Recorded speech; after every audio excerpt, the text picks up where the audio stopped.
देता है वही कथा है महाराज। तो कल का दिन आपने मिस कर दिया, लेकिन आने वाला दिन अब कल मिस मत करना, फिर कल भी गोल मत हो जाना। कल विशेष कार्यक्रम होने वाला है, पर अभी नहीं बताएंगे, ठीक है? हाँ, तो कल कलश यात्रा आप लोगों ने निकाली, वहीं से स्टार्ट करते हैं। कलश यात्रा का महत्व क्या है? कलशस्य मुखे विष्णु कंठे रुद्र समाश्रिता। कलश के मुख में किसका वास है? भगवान विष्णु है। और ध्यान से सुनना, क्या पता यही प्रश्न आपके पास प्रश्न पत्र में आ सकता है। कलश के मुख में किसका वास? विष्णु का। और फिर विष्णु का अर्थ होता व्यापक, जो यत्र तत्र सर्वत्र विराजमान। तो उसको लेकर आप गए अपने क्षेत्र में, तो आपने उस माध्यम से क्या किया? सबको निमंत्रण दिया। तुलसी जी, सबको निमंत्रण, समस्त देवी देवताओं का आह्वान करते हुए और सबको निमंत्रण दिया कि हमारे यहाँ साईं मंदिर में श्रीमद् भागवत कथा का शुभारंभ हो रहा है। हे समस्त देवी देवताओं, हे प्रकृति, हे वनस्पतियों, हे नदी, हे तीर्थ, सब आकर इस यज्ञ में अवगाहन करो। जहाँ भागवत की कथा होती है सारे तीर्थ वहां आ जाते हैं, तो भागवत स्वयं तीर्थ है। बोलो भागवत भगवान की जय। तो इस माध्यम से आपने स्थापना, ठीक है?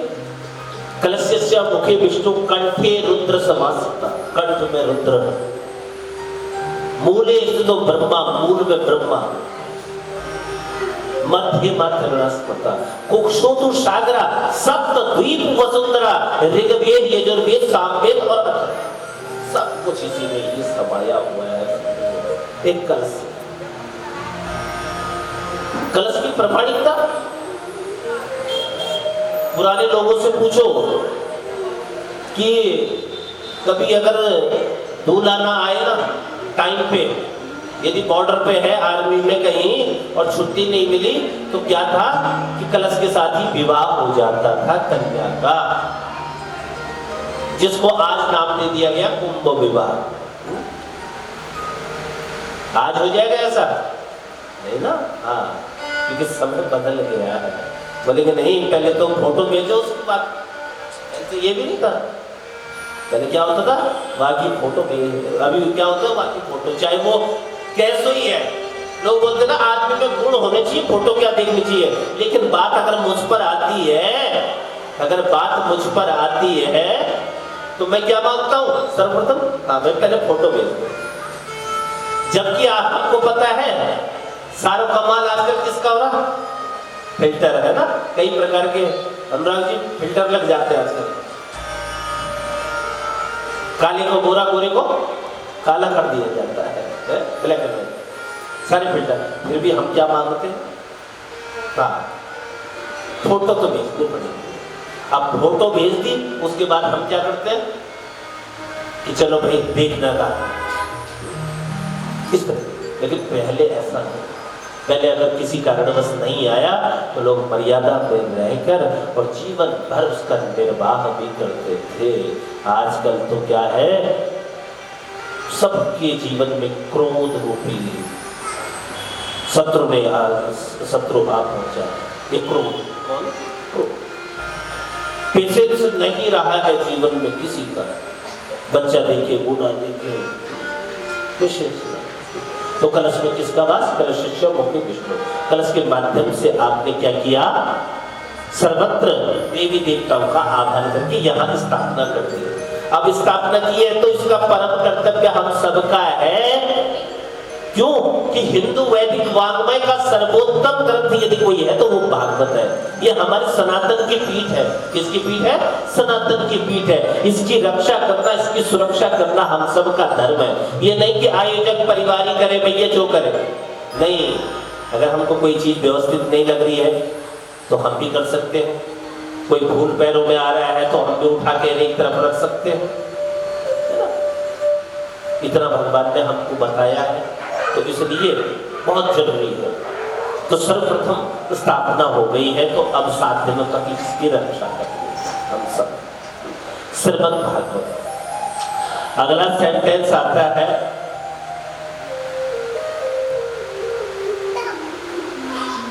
स्थापना होने के बाद आज कल मैंने एक नियम बताया था कि किसी को जो नहीं आए हैं उनके लिए भी बता दो कि अभिष्ट फल की प्राप्ति करनी हो तो इसको कल्प वृक्ष भी कहते हैं। क्या कहते हैं? कल्प वृक्ष। कल्प वृक्ष जिस कल्पना से आप जाके नीचे बैठोगे आपकी वही कल्पना पूरी करेंगे। बोलो कल्पेश्वर भगवान की जय। वही कल्पना आपकी क्या हो जाएगी? पूरी हो जाएगी।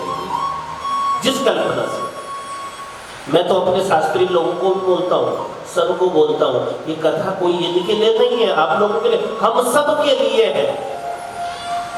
हम सब के लिए, हमारे कैमरे वाले भैया हैं, साउंड वाले भैया हैं, हम सबको बोलते हैं कि यहाँ आए हो तो हम सबको कथा श्रवण करेंगे। सबको इसलिए आए ना, कथा सुनने आए हैं। तो हमारा परम ध्येय मूल में होना चाहिए। किसमें होना चाहिए? मूल में होना चाहिए। ठीक है? कथा। तो ये कल्प वृक्ष, तो कल्प वृक्ष के लिए मैंने बताया था क्या? कल कि किसी की कोई भावना हो तो एक पीला रुमाल लेना और उसमें, फिर बता देता हूँ जो नहीं आ पाए थे कल, एक पीला रुमाल, सुपारी, हल्दी, दुबड़ा घास, चावल और दक्षिणा।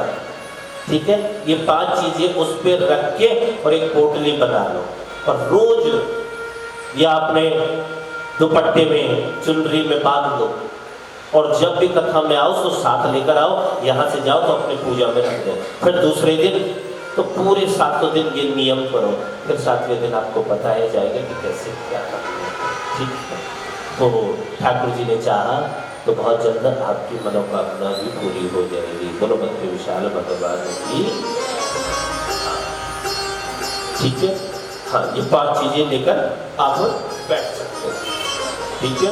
याद हो गया? पीला रुमाल, दुबड़ा घास, हरी घास, गणेश जी को जो सबसे प्रिय है ना, सुपारी और हल्दी की गांठ। ठीक है? दक्षिणा और अक्षत बराबर अक्षत, अक्षत यानी चावल।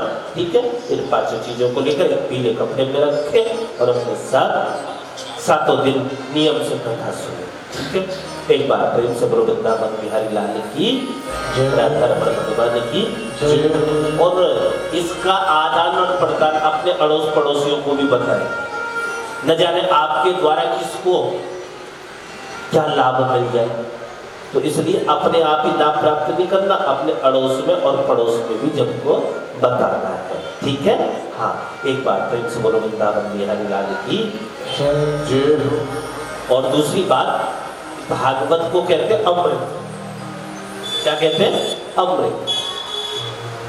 एक बार देवताओं ने क्या कहा जाना, जब उन्हें पता चला कि देवर्षि सुखदेव जी महाराज, सुखदेव जी राजा परीक्षित को क्या पिला रहे? भागवत दे रहे हैं। तो उन्होंने कहा कि अदला बदली कर लेते। क्या कर लेते?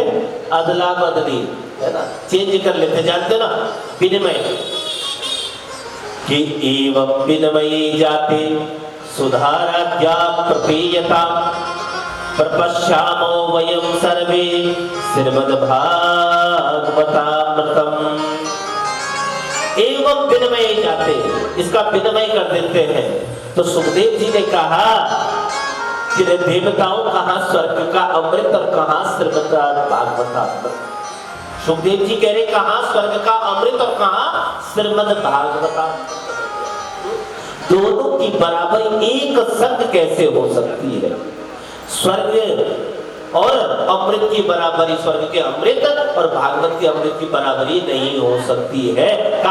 कहा स्वर्ग में जाकर वहां का अमृत पान करने के बाद भी व्यक्ति को क्या होता है? गिरना पड़ता है। व्यक्ति को क्या? गिरना पड़ता है। अर्थात पुनरपि जननम पुनरपि मरणम पुनरपि जननी जठरे शयनम। लेकिन भागवतामृत का पान बंधुओं जिसने कर लिया उसका अवागमन का चक्र हमेशा हमेशा के लिए क्या हो जाता है? खत्म हो जाता है। इसलिए सुखदेव जी क्या कह रहे हैं देवताओं को कि अभक्ताश्च विज्ञाया न ददोस कथा प्रथम श्रीमद् भागवता वार्ता सुराणामपि दुर्लभा। सुखदेव जी कितना सुंदर कह रहे हैं, यहां पर देवताओं को अभक्त कह रहे हैं, कितनी बड़ी बात। अभक्ताश्च विज्ञाया न ददोस कथा प्रथम श्रीमद् भागवती वार्ता सुराणामपि दुर्लभा। ये प्रसंग क्यों कह रहा हूं मैं कि सुराणामपि दुर्लभा, सुर यानी देवताओं के लिए भी जो दुर्लभ है वो तुम्हें साईं मंदिर में सुलभ हो रहा है। इससे तो क्या बड़भागी नहीं है हम? मानो तो गंगा माँ हूं, ना मानो तो बहता पानी, मानने से तो है। आस्था ही तो पत्थर को भगवान बना देती है।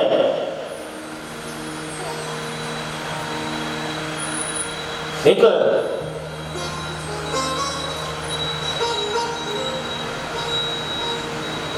श्रद्धा और आस्था,